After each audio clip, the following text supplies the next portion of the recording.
that on there. Yeah. Well, anyway. That's how the auditorium is, though. We're Yes. talking about Kelley's first time in Yes. Thunder Bay. In Yeah. Thunder Bay. Yeah. So, I was in this auditorium at the university or college, whatever it was. Community auditorium. Community auditorium. And it was my first time in Canada and Thunder Bay. And while we were playing our first 2 or 3 songs, and the audience was very quiet. You know, they were just sitting there. And in my mind, I'm thinking, they hate us. This is not going well. And then in between songs, they were just like, yeah. And then we'd start and they'd be very polite and very quiet. It was actually really cool because then we all looked at each other and went, these people are paying attention to what we're doing. And from that point forward, I said, every chance I get to come, I'm coming to Canada. And everything that we've done from all across the country has, some places are rowdier than others, but they listen to the music. And that's really great. That's very nice.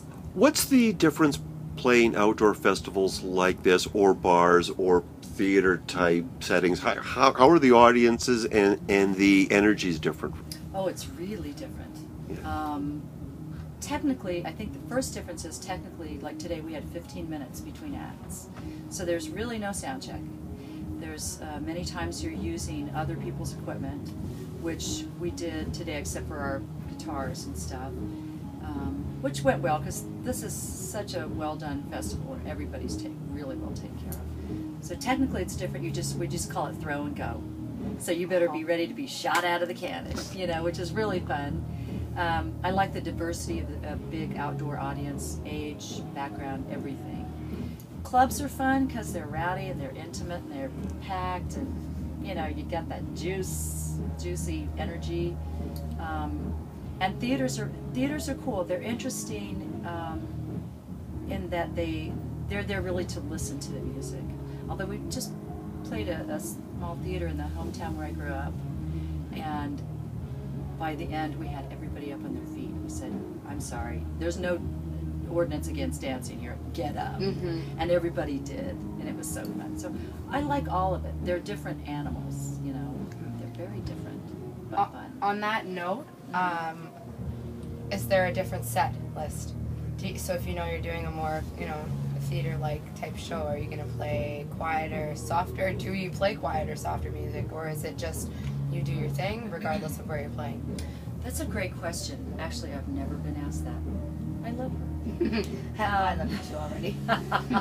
Well, I mean, we try to mix it up a lot. But for example, today, because we're in a setting where you get 60 minutes, bang, that's it. And there are not a lot of other women artists on today's roster, although there was one right before us. It's really, we do a fairly aggressive set, but in every set that I do, no matter what the setting, I always have, like today we did a song called These Are the Days, and we did I always have something that helps me take the audience on kind of a wave, kind of a ride, which, you know, you don't want to bang people over the head for 60 minutes. Even as an audience member, after a while I get fatigued. So I try to think about what's going to best serve these people it's all going to be my music regardless. And I'm not going to change that drastically. But yeah, I'll be mindful of where we are. And I will power it up when I need to. Like today. Oh, you did. We powered it up. Hubert should have been recording the show. I would have broken copyright laws. Yes. Poor Hubert would have gone to jail. Wink, wink. Wink, wink. Yeah, you're great. Thank you. He was like a female version of Ray Charles up there. I thought you just played guitar, so to see you up there and doing your thing, that was something else. That was fun. Yeah, that you could tell, and that's the thing. You have a lot of fun up there. I do. And I really, really love the people that work with me. Yeah. I just reconfigured my entire band. I have a completely new band. And for the 28th time. well, over the years, although my bass player Kenny Ames has been with me for quite a while, and you know, there's something about that that re-energizes the process. And hopefully, as players, all of us, you know, and as I write everything, so as a writer, my goal is to it's an ongoing process in that I just want to grow it, get better, Right. and also not necessarily better, just more interesting. What do I have to say that I didn't have to say 5 years ago? And as a player, I'm constantly, you know, wanting to bring more things to the table. As an instrumentalist, I'm my own music director, I'm my own band leader, those kinds of things. So I'm very conscious of how can I, every time somebody comes to see me, they'll see something hopefully taken up a level, and in on every aspect of the show. So I'm very mindful of that. I understand people pay good money, get babysitters, haul themselves out here. You know, I want them to walk away going, "Whoa, that was worth it," you know, or I feel better than I felt when I came in. Yeah. And that really does show a pro, that a pro always wants to get better. Yes. You know, that it's never good enough. No, no. And thank God, you know, till the day we drop off the planet, we want to be, you know, digging into something Growing. more deeply. Yeah, and how fun is that? It's delicious to feel like, well, I've plateaued as a player. Oh, and now I started working with a piano coach this year because I realized that I had kind of reached. I was getting tired of my same old choices, and I knew that technically I needed to improve. I wasn't at a point where I could do that on my own, so I've been working with a coach to help me up my game a little. And you know, it's just like a great baseball player. They have a coach every game. You know, they're working with people all the time, and that's what I'm doing because I'm grateful to be here. You know? That actually leads into something, you know, for an emerging singer-songwriter like Erin. What advice would you offer for the next generation of young women in blues? You know, I'd say first, if they're really passionate about it. I mean, if you're absolutely driven to do it and it's your passion, then you must. So you don't have a choice there. Yeah. You know, then you've got to. That's the natural part of it. I think that you know, Yes. if you have it, it's then take it and run. Then take it and run. And then the next thing to know is there's always something better. There's a better writer, there's a better singer, there's a better instrumentalist, there's a more developed in their craft.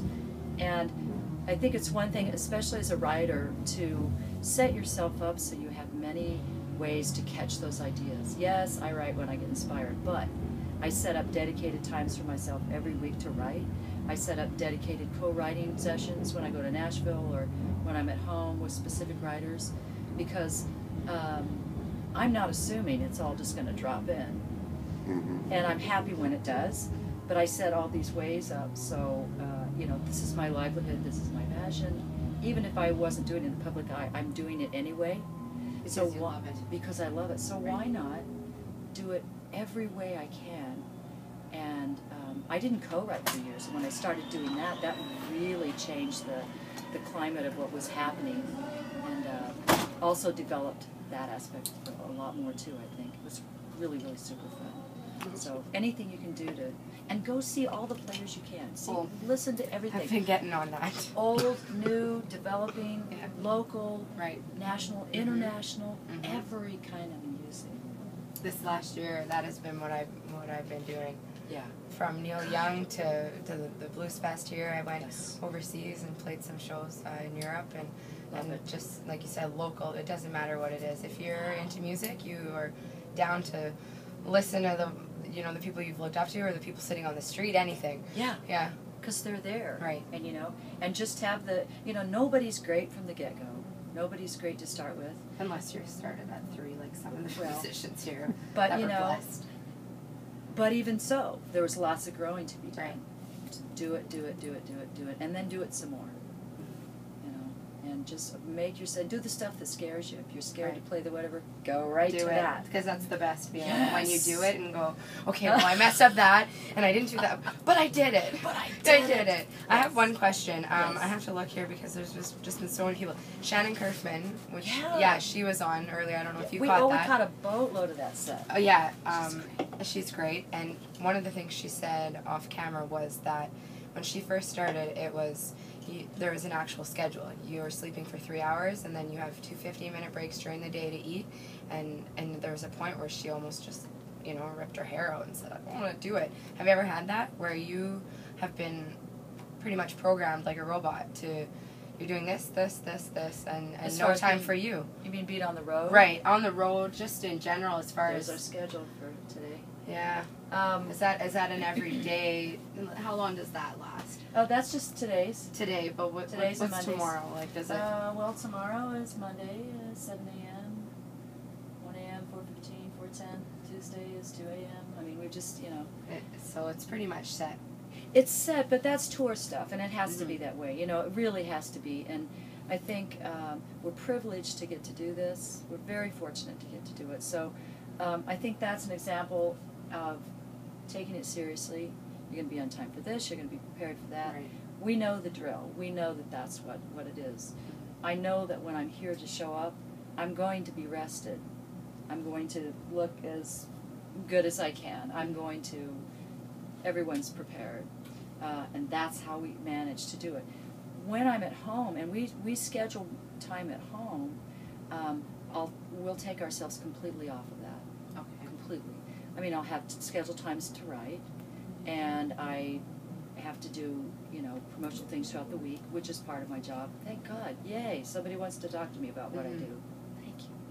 So, but we're very mindful to schedule complete downtime. Vocal rest.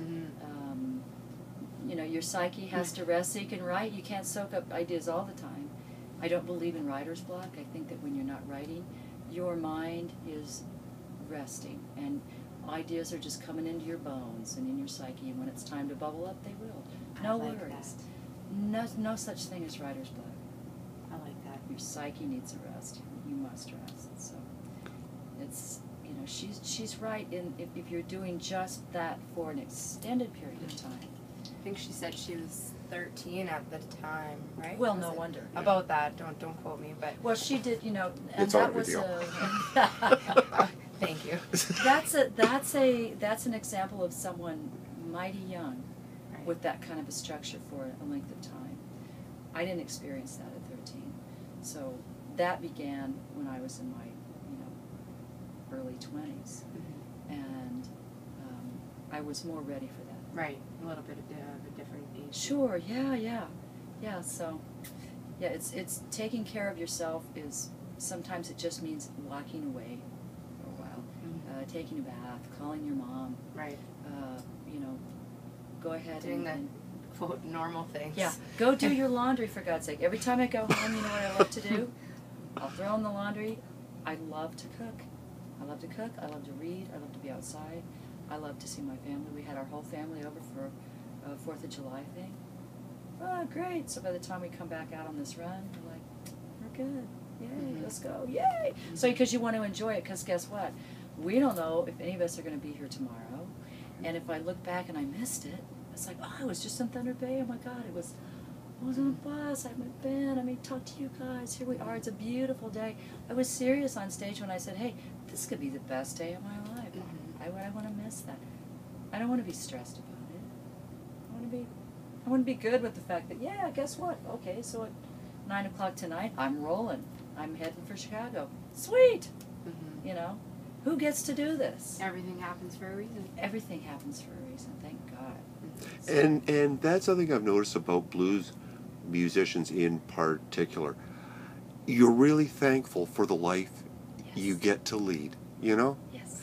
It's lovely, and it's unique to blues, really. Like, there are lovely rock people and jazz people and so on and so forth, but it is the blues family. Interesting, Yeah. isn't it? Yeah. Yeah. There's a lot of whole soul stuff in there. And there is to every kind of music, no doubt. It's a bit of a unique lifestyle, and but yeah, be grateful, why not? Cool. Kelley, thanks a million, and thank you for the performance. You're awesome. Come back lots, eh? Thank you, I'd love to, thanks. And best